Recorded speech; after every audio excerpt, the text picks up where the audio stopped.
I've got his sword here from his career in the military.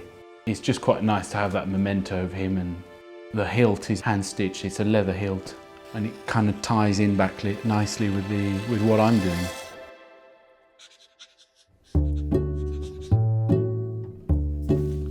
It feels a little bit like this workshop is a bit of a time capsule in a way.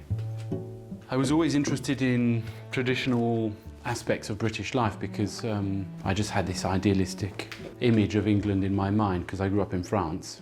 Even though half of my family is English, I got a taste for suits, and then I got a taste for shoes as well. And eventually I found myself at John Lobb, who made the shoes for the Queen. And I really wanted a pair. Just the atmosphere of the shop, it was like stepping back in the 19th century.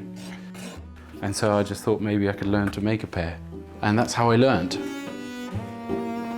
There's a word to describe elegance in shoemaking, we call it range, and it's basically when you're creating the wooden last, when you're creating the pattern, you need all the lines to be concurrent. I think it just comes from, you know, where I grew up, my past. On my English side, my family lived around London for the last 400 years. My great-grandfather was sent out to India during the beginning of the 1900s. He was in the Royal Horse Guards, and he was working in the North Saharan desert as a desert locust patrol. So it was basically him, a Range Rover, a gun and a dog.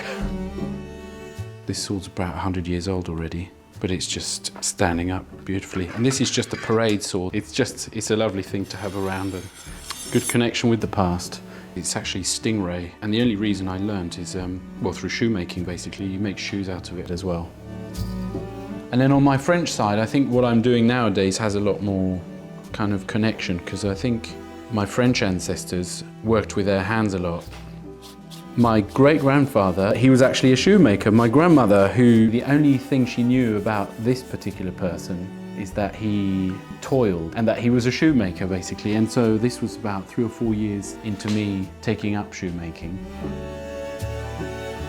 It's a good way of remaining in contact and establishing contact with people that you never met, but through what you do and the knowledge that they did exactly the same thing in exactly the same way, you're able to make that connection, which is, well, it's astounding really.